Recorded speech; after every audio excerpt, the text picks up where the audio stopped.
Everyone, welcome back to our channel. तो उम्मीद है कि आप सब खैरियत से होंगे। आज हम जिस वीडियो पर रिएक्ट करने जा रहे हैं उसका टाइटल है, आज की वीडियो का टाइटल है best countries in the world according to USA report for 2023। तो इस वीडियो को देखते हैं और एंड पे इसके बारे में बात करते हैं। So let's start.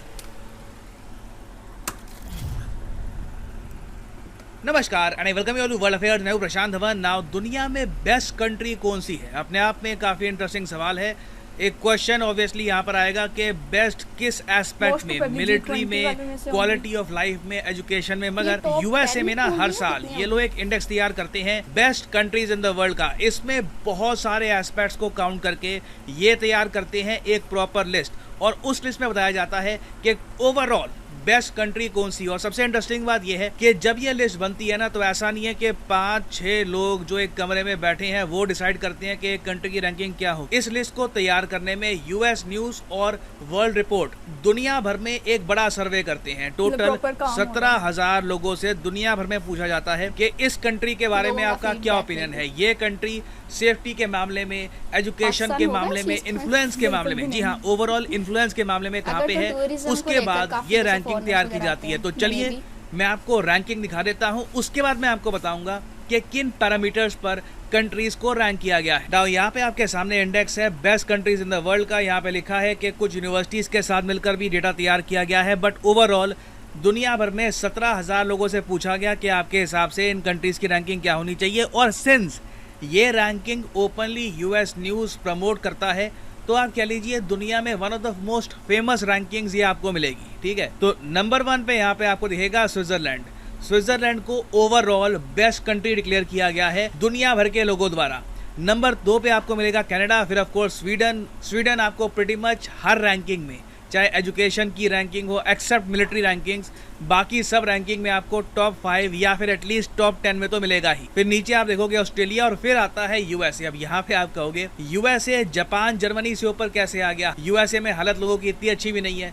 वेल, इसका रीज़न है क्योंकि इस इंडेक्स में ना एक कंट्री का जो इन्फ्लुएंस है दुनिया भर में उसको भी काउंट किया जाता है। तो उस मामले में यूएस बहुत ज़्यादा आगे है, इसलिए यूएसए की रैंक है यहाँ पर 5। फिर नीचे अगर हम देखें तो आपको दिखेगा यूके रैंक 9 पर, नेदरलैंड्स रैंक 10 पे है, फ्रांस रैंक 12 पे आपको मिलेगा। और इंडिया को सर्च करने के लिए थोड़ा सा नीचे और जाना होगा, और यहाँ पे आप देख पाओगे यूएई, यूनाइटेड अरब एमिरेट्स, ये आपको चाइना के ऊपर मिलेगा इस रैंकिंग में। चाइना की ओवरऑल यहाँ पर रैंक है 20th, जो बहुत इंप्रेसिव है क्योंकि सिंस चाइना में डेमोक्रेसी नहीं है, फ्रीडम नहीं है, तब भी ये रैंक अचीव कर पाना एक बड़ी बात है। फिर नीचे अगर हम और स्क्रॉल करें तो रैंक 30 पे आपको मिलेगा इंडिया। जी हाँ, इंडिया की रैंक इस बार बहुत अच्छी आई है, 30th रैंक आप अगर देखो तो बहुत अच्छी है। और इंडिया के स्कोर के पीछे ना एक बड़ा रीजन है हेरिटेज। यहाँ पे आप देख पाओगे जो पैरामीटर्स हैं जिनके हिसाब से रैंक मिलती है, उसमें और जगह हम लोग इतना आगे नहीं है।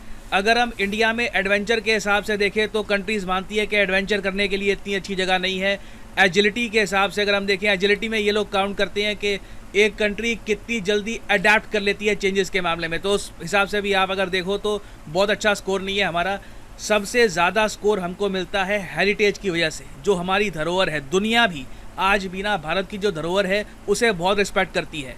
फिर हम बात करें पावर की कि ओवरऑल उस कंट्री का इन्फ्लुएंस कितना है, मिलिट्री पावर कितनी है, दुनिया में उस कंट्री का दबदबा कितना है, तो वहाँ पे 12th रैंक यहाँ पर किया गया इंडिया को। अगेन बाकी लोगों का ओपिनियन है। और फिर यहाँ पे आप देखोगे कल्चरल इन्फ्लुएंस और एंटरप्रेन्योरशिप में भी हमारी रैंक बुरी नहीं है। तो इस तरीके से इंडिया का ओवरऑल स्कोर बना है 100 में से 46, और हमको मिली है रैंक 30th। आप अगर इंडिया को कंपेयर करोगे चाइना से ना, तो चाइना का स्कोर इंडिया से ज़्यादा क्यों है, क्योंकि पावर के मामले में दुनिया चाइना को बहुत ज़्यादा हाईली रेट करती है। कल्चरल इन्फ्लुएंस के मामले में भी चाइना बहुत ज़्यादा आगे है, एजिलिटी के मामले में भी। तो ओवरऑल एजिलिटी, पावर और आप कह सकते हैं एंटरप्रेन्योरशिप, इस मामले में चाइना हमसे काफ़ी आगे निकल गया, इसलिए चाइना की रैंक 10 स्टेप्स आगे है। मगर इंडिया के नीचे आप देखोगे ना तो बहुत सारे इन्फ्लुएंशियल कंट्रीज आपको मिलेंगे, जैसे सऊदी अरेबिया इंडिया से नीचे है, टर्की इंडिया से नीचे है, पोलैंड, इजराइल इंडिया से नीचे है, रशियन फेडरेशन ओवरऑल 37 पे है, जो बहुत बड़ी बात है। वॉर सैंक्शंस के बाद भी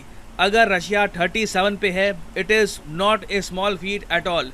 और इंडिया के जो आसपास के देश हैं अगर हम उनको देखें तो श्रीलंका की यहाँ पर रैंक है 54, बांग्लादेश की यहाँ पर रैंक है 69 विच इज़ वेरी नाइस। और पाकिस्तान को देखिए यहाँ पर रैंक किया नहीं गया, क्योंकि मैक्सिमम इन्होंने यहाँ पर कंट्रीज को रैंक किया है 87। मोस्ट प्रॉब्ली पाकिस्तान 87 के भी नीचे आ रहा था, तो इन्होंने यहाँ पर पाकिस्तान को रैंक किया ही नहीं है। और उसके अलावा नेपाल की भी यहाँ पे आपको रैंक नहीं मिलेगी। तो ये मैं कहूँगा इस लिस्ट में एक जगह भी बना पाना ये भी कई कंट्रीज के लिए बहुत ही मुश्किल होता है। नाउ अब अगर हम बात करें मेथोडोलॉजी की कि इन सब कंट्रीज को रैंक किया कैसे गया है, रीजन यहाँ पर क्या था, तो यहाँ पर आप लोग देख पाओगे इन्होंने ये बात साफ लिखी है कि सबसे ज्यादा वेट दिया गया है एंटरप्रेन्योरशिप को, कि एक देश में से कितने ज़्यादा बढ़िया बिजनेसमैन निकलते हैं, वो दुनिया में कितना अपना एम्पायर फैला पाते हैं। अब चाइना के पर्सपेक्टिव से देखो तो इनकी कंपनीज हैं जो एक बार को अगर अमेरिका के सैंक्शंस ना लगे होते तो यूरोप और परहैप्स इवन अमेरिकन मार्केट में भी अपना ठीक ठाक दबदबा बना लेती। तो एंटरप्रेन्योरशिप के मामले में आप अगर देखें तो हमें इम्प्रूवमेंट करने की आवश्यकता है। फिर यहाँ पे क्वालिटी ऑफ लाइफ को दी गई है second highest weightage. Quality of life में आता है कि क्या यहाँ पर जॉब मार्केट अच्छा है, नौकरी आराम से लग जाती है आपकी, क्या ये देश अफोर्डेबल है, इन्फ्लेशन बहुत हाई तो नहीं है, इकोनॉमिकली क्या स्टेबल कंट्री है। और क्वालिटी ऑफ लाइफ में भी आप देखो ना तो इंडिया का स्कोर काफी कम है, हमें ओवरऑल 100 में से सिर्फ 19 स्कोर मिला है। वेराज आप अगर चाइना को देखो तो चाइना में 100 में से इनको स्कोर मिला था 43। और अगेन ये दुनिया के लोगों का ओपिनियन है। फिर एजिलिटी के बारे में मैं आपको बता चुका हूँ। सोशल पर्पस भी बहुत इंपॉर्टेंट है कि उस कंट्री में ह्यूमन राइट्स की कितनी केयर होती है, एनवायरनमेंट की कितनी केयर होती है, क्या जेंडर इक्वलिटी वहाँ पर है, क्या वहाँ पर ट्रस्ट वर्दीनेस है। तो उस मामले में भी आप अगर देखो ना तो सोशल पर्पस में हमें 100 में से 3 नंबर दिए गए हैं। चाइना को आप अगर देखो तो चाइना का स्कोर हमसे भी कम है, चाइना को 100 में से 2.3 मार्क्स दिए गए थे। फिर नीचे बाकी एस्पेक्ट आ जाते हैं मूवर के कितना डायनामिक कंट्री है, कितना यूनिक कंट्री है। उस मामले में देखिए इंडिया को बहुत अच्छा स्कोर मिला था। आप देखोगे मूवर्स में 100 में से 76 मार्क्स हमको मिले हैं, जबकि चाइना का स्कोर हमसे कम है। तो अगेन आप कह लीजिए हमको जो एडवांटेज मिल रहा है, जो हमारी धरोहर है, जो हिस्ट्री है हमारी, उसकी वजह से ही यहाँ पे मिल रहा है, नहीं तो इंडिया की रैंक काफी खराब आ जाती। तो फाइनली यहाँ पे मैं आपसे पूछना चाहूंगा कि क्या आप इस रैंक से ओवरऑल एग्री करते हैं? क्या आप जेन्युइनली मानते हैं कि Switzerland overall best country in the world है? यूएसए नंबर 5 पे आना चाहिए, चाइना नंबर 20 पर और इंडिया नंबर 30 पर। शेयर करिएगा अपने ओपिनियन, मैं जानना चाहूँगा आपके थॉट्स। और वो इस वीडियो में जो है वो हमें मोस्ट जो है डेवलप्ड कंट्रीज़ देखने को मिली, जिसमें फर्स्ट 87 कंट्रीज़ उन्होंने दिखाई। और सबसे अफसोस की बात यह है कि उस फर्स्ट 87 में भी जो है वो हमें पाकिस्तान देखने को नहीं मिला। और अगर उनमें से मज़ीद जो है वो पहली 5 कंट्रीज़ की बात की जाए, जैसे कि उसमें Switzerland, Australia, USA, UK, Canada के बारे में बात की गई, तो उन्होंने बताया स्विट्ज़रलैंड के लिहाज से कि वो मोस्ट यानी टॉप पे है, यानी नंबर 1 पे है वहाँ पे सारी चीज़ों के लिहाज से अगर देखा जाए। और कनाडा में, और इसमें एक चीज़ अगर मैं और ऐड करना चाहूँ तो वो ये होगी कि अगर हम मोस्टली जो है वो इस चीज़ को एक्सक्यूज़ बनाते हैं कि अगर किसी जगह की पॉपुलेशन ज़्यादा है तो इस चीज़ को एज आ डिसएडवांटेज किया जाता है कि वहाँ पे पॉपुलेशन ज़्यादा है, जिसकी वजह से जो है वो उन्हें सारी जीडीपी कह लो या हर चीज़ के लिहाज से फैसिलिटीज़ कह लें, तो वो यानी ज़्यादा इस्तेमाल होंगी उस जगह की, तो वो कम यानी होती जाएंगी आहिस्ता आहिस्ता वो रिसोर्सेज वगैरह। लेकिन इसमें हमें देखने को मिला कि कनाडा में जो है वो पॉपुलेशन ज़्यादा है यानी बाकी ओवरऑल कंट्रीज़ की निस्बत, लेकिन फिर भी वहाँ पे जो है वो दूसरे नंबर पे है। तो ये एक यानी अच्छी चीज़ है कि वहाँ पे किस तरीके से चीज़ों पे काम हो रहा है। और इस सारे सर्वे को लेकर उन्होंने बात की कि ये सर्वे जो है वो 17,000 पीपल का फीडबैक लेकर बनाया गया, यानी कि इसमें ये नहीं था कि सिर्फ एक कंट्री का एनालिसिस था, बल्कि सारे लोगों से पूछा गया कि उनको कौन सी कंट्री किस चीज़ के लिहाज से बेस्ट लगती है।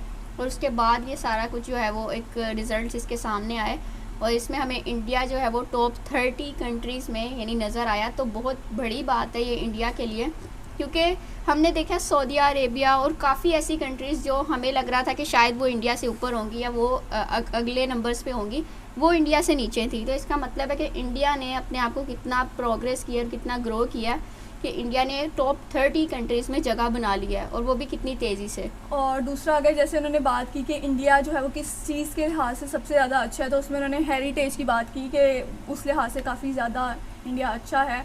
और दूसरा, कुछ चीज़ों में उन्होंने बात की कि जिस चीज़ों में थोड़ी सी कमी है उनमें उन्होंने एजिबिलिटी और एजिलिटी और एंटरप्रेन्योरशिप में भी उन्होंने कहा कि इंडिया को इम्प्रूव करने की ज़रूरत है, जितने दुनिया में सक्सेसफुल बिजनेसमैन हैं उनको लेकर, क्योंकि जो इस सारे डॉक्यूमेंट में जो सर्वे में सबसे ज़्यादा वेटेज दिया गया था जिस चीज़ को, वो एंटरप्रेन्योरशिप थी। और इसके अलावा जिसे कहते हैं सबसे कम वेटेज हेरिटेज को दिया गया, जो कि इंडिया में सबसे ज़्यादा जो है वो लोगों ने एक्सेप्ट किया कि ये इंडिया में सबसे बेस्ट है। और दूसरा उन्होंने इस वीडियो में दिखाया कि इंडिया जो है वो चाइना से थोड़ा पीछे है, यानी कि I think so as a एक कंट्री का डिफरेंस है आपस में कि इंडिया आगे और चाइना आगे और इंडिया उसके बाद है। तो उसमें अगर एक चीज़ ऐड करना चाहें तो वो ये हो सकती है कि जैसे कि हो सकता है कि चाइना आगे हो, लेकिन अभी जो हम रिसेंट सिचुएशन के बारे में रिएक्ट कर रहे थे तो उसमें हमें चाइना की सिचुएशन काफ़ी क्रिटिकल नज़र आ रही थी कि वहाँ पे मतलब काफ़ी चीज़ों में जो है वो अंडर इकोनॉमिकल क्राइसिस वगैरह आ रहे हैं चाइना में वक्त के साथ साथ। मे भी हो सकता है कि ये वीडियो उससे पहले हो या बाद में हो कि मतलब अब जो सिचुएशन है उसके हवाले से। और जो क्वालिटी ऑफ लाइफ की उन्होंने बात की उसके लिए भी चाइना जो है वो इंडिया से आगे है और इंडिया में भी क्वालिटी ऑफ लाइफ थोड़ी इम्प्रूव करने की ज़रूरत है। लेकिन ओवरऑल हम इस सारे सर्वे को देखकर अगर बात करें कि जो इतनी टॉप कंट्रीज़ में जगह बनाना एक बहुत बड़ी बात है, तो इंडिया ने खुद को यानी यहाँ तक प्रूव किया है और हमें पाकिस्तान इस लिस्ट में नज़र नहीं आया। तो हम ये सोच सकते हैं कि शायद टॉप 100 या टॉप 150 कंट्रीज़ में भी ना हो, क्योंकि मेरे ख्याल में एक वीडियो हमने जो देखी थी उसमें हमें सुनने को मिला था कि टॉप जो लास्ट की लोएस्ट 30 कंट्रीज़ होती हैं उनमें पाकिस्तान फॉल कर रहा है। तो कितनी ये एक अफसोस की बात है पाकिस्तान के लिए कि हाँ, जहाँ हम इतने अच्छे ममालिक की बात कर रहे हैं वहाँ हमें कहीं भी पाकिस्तान का जिक्र नहीं मिलता।